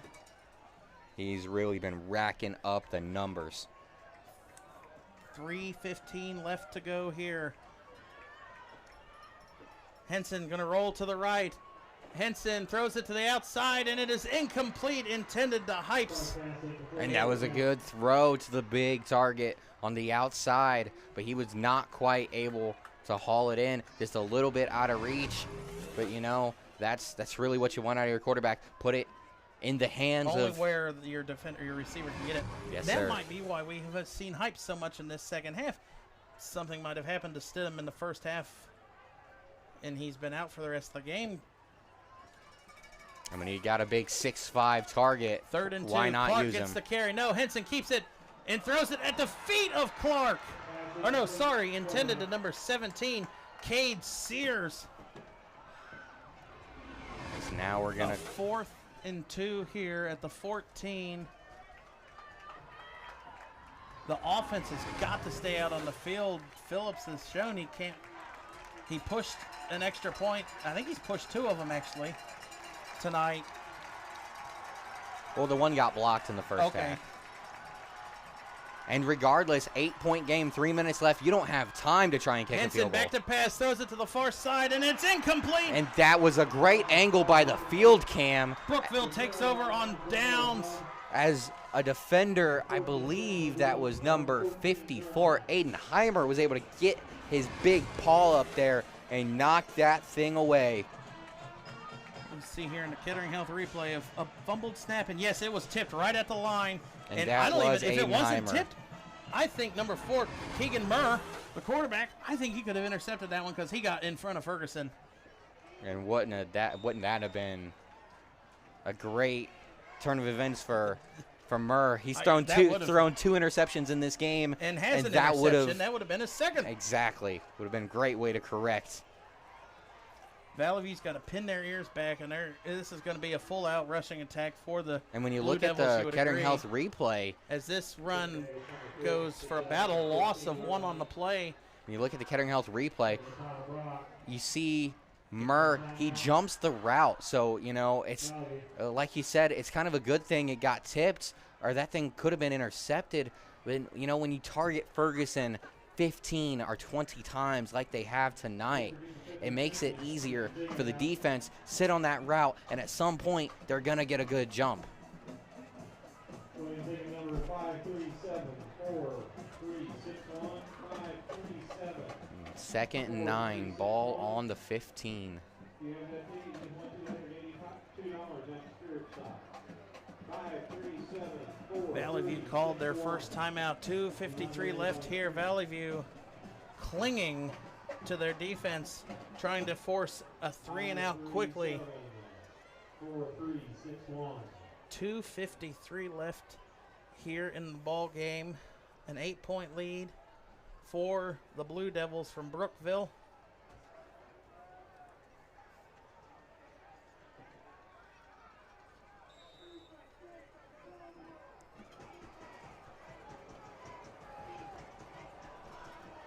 You remember how Valley View had that ball stripped from them and returned for a touchdown. Got to think Valley View's defense, they want to return the favor here as Murr hands it off to Davis. Davis has a first down run. Davis is going to be gone. 30, 20, 10, 5, and Davis is going to put this one on ice. A big 85-yard touchdown run for the junior running back for the Blue Devils, and that one is going to, you would assume, put this one away. And Jared, I gotta hand it to you. You did a really good job coming up with the keys to the game today. As what did you say? It's my job to do that, the offensive line is gonna have to be good. They're gonna have to do a good job blocking up front, and they're gonna have to not turn the ball over. You know, they really didn't do the greatest job on the second one, but the offensive line has been stupendous.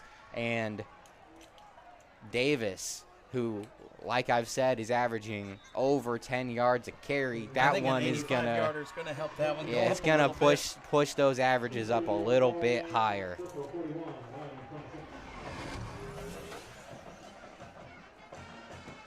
As number 14 comes out of the backfield, Connor Clark Johnson. He's made a bunch of big plays here in the second half, able to seal the hole, and there was a lane the size of a freeway lane there, Jared. So much room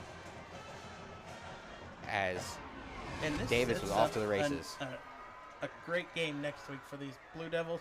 They're going to go and play and take on first place Eaton next week at Eaton.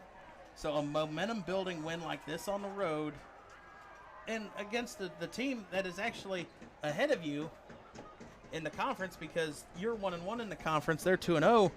This one's going to put you ahead of them, and now next week you got to take on the first place team in the division. Well, not only are they playing the first place team in their division, but we were talking to one of the local Valley View guys who really knows this program very well before the game, and he said that for Brookville, this game every year for about the last decade has been a real, it's been the turning point in the season for the Blue Devils. They've come into this game often the last decade, 4-1, 5-0, and then they've struggled after this game because the Spartans such a good program.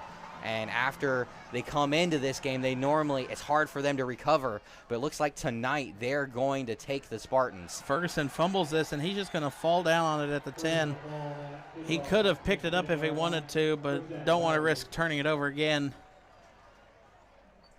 2:37 left. Ball spotted at the 11. And this is going to be quick passes here for the Spartans if they want to try to score quick, onside kick, and get the ball back. As we have a 15-point game, ball on the 11, so 89 yards to go. It can be done. Brookville just ran it for an 85-yard touchdown. Henson's back to pass, throws it out to Hypes, and Hypes breaks the first tackle, but is tackled inbounds. Looks like he kind of juggled that one before finally hanging on. You really need a lot more than that. With the lack of urgency here for the Spartans, it looks like they're just going to concede this one, and they're going to fall to 3-3 on the year, I believe, or 4-3. Henson throws it out to Ferguson and knocked away there by number 3. Walt Adams. That's the first time we've called his name tonight. First time we've called his name in a while at least. Adams back there playing safety, and he comes in last second. Ferguson still probably should have pulled that one in. It was a good job getting into the play there by Adams. Valley View will go on to play Carlisle next week at Carlisle. Carlisle comes into the night, same record as Valley View. Henson dancing around, going to roll to the right and going to dive out of bounds. And a little surprised he was able to get out of bounds. Good awareness, though.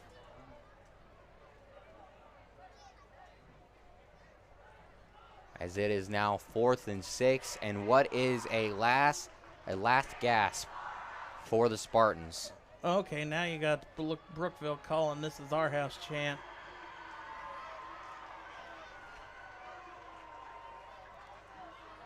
I think it's over when you got that chant going on. Henson back to pass, going to throw it out, intended to Valenti. Yeah.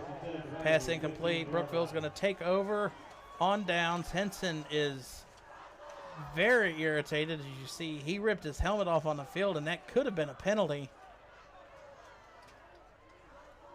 Brookville's going to take over on downs at about the 15-yard line, and they're a couple knees from moving on to 5-1 on the year and taking on first place Eaton next week. What is usually a turning point game in the season. This is definitely a turning point in the right direction for the Blue Devils.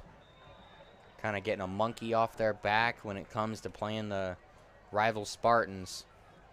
And like you said, going to be 5-1 going into next week's contest.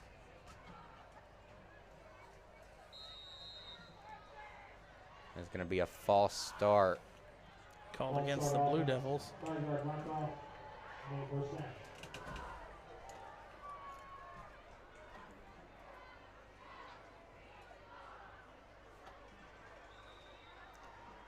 Looking back at history, the last few meetings between these two, last year they did not play in 2020. 2019, Valley View beat them 35-0 the last week of the season. 2018 Valley View beat them 24-0. Grady Lamb on the carry. 2017 Valley View won 49-28. And there you go, Jared, your favorite chant of the evening. I believe that we've just won. Now that they can have it, Valley View, I'm going back. I'm back to 2015. This is 6 years in a row. And the 2015 was the last year that Brookville beat them. It was 42-21 in that game. Very similar score to what we have here tonight. In that game, again, it was another rushing attack by Valley View, or by Brookville. They had a running back go for 12 carries for 235 yards. And 3 touchdowns. Get much better than that. I wanted that guy on my fantasy team. I don't think you're first in waiver wire pickup. I'm definitely not. And then a handoff here. Lamb with another carry. And so now I guess would probably be a pretty good time to look forward to next week, which is Fairmont and Miamisburg. Let's go ahead and see what happened with those two tonight. Because last week, Fairmont took their first loss of the season, and what was a sensational nail-biter down to the wire. Down to last play. As Fairmont's going to come in. They're going to come in losing their last 2 against this game. They lost to Springfield tonight. And Miamisburg come from behind to win to beat Northmont 22-16. So momentum definitely on the Vikings side. Miamisburg has only suffered 2 losses on the year, same as the Firebirds. So it's going to be an interesting one next week down in Holland Field. And the one was to Upper Arlington, correct? Or was that Springboro? That was Springboro. Miamisburg's losses to Centerville and Wayne. Wow. Fairmont's losses are to Springboro and If you're going to lose to anyone in the G-Walk, it might be Centerville and Wayne. Those might be the teams. Those are 2 of the more historic ones, but as of late, I mean, Springfield, Northmont have started to come away and put their names in cement as G-Walk contenders, and nobody's undefeated now, I think, in G-Walk. As number 11, Braden Gibbs comes through and gets a tackle there. Grady Lamb on the rush. So we're going to come into next week's game with Drew Baker. Drew Baker. I'm going to assume he has well over 1,000 yards by now. He had 900 before today's game started. Averaging almost 200 yards, above 200 yards a game. Or no, almost 200 yards a game. And then, I mean, we're going to see Jackson McGowan for the first time this year. For week 1, we saw him. I think he had a broken hand. And he had an amazing one-handed grab when the Vikings played Alter at mid. He had one that he went up and backwards for. You remember seeing the play. Yeah, talk about an SC top 10. It's going to be a good game. Miamisburg definitely runs the ball a lot, or throws the ball a lot. Fairmont runs it a lot. So you're going to have power versus power going into that one. And that one could be as very well as what it was last week. Whoever has the ball last might win. But it'll definitely be a good back and forth game. Fairmont has won that game, I believe, 5 years in a row. But let me check that for sure.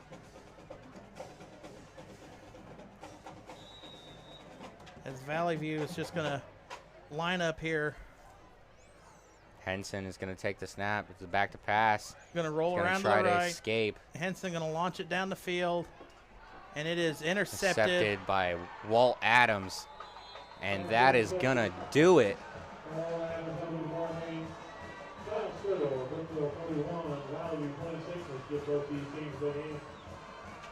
Valley View on homecoming night gets stunned by the Blue Devils, 41-26. Your player of the game is going to be number 4, Keegan Murr for the Blue Devils, coming out and having his best passing performance of his career and also getting an interception on the defensive side of the ball. Yeah, Jared, he was so effective in this game. He's been very efficient all season long. Now he's up to 11 passing touchdowns, only 2 interceptions. Great job by the young quarterback. That one will do it here in Germantown. Again, Brookville wins 41-26 over the Valley View Spartans. Signing off for the rest of Miami Valley Communication crew, Jared Bergstrom and Andy Horton up in the booth. The producers down in the truck. And again, thank you, Kettering Health, for one final time. Good night, folks, and we'll see you next week down at Holland Field at Miamisburg as the Firebirds will come in and take on the Miamisburg Vikings.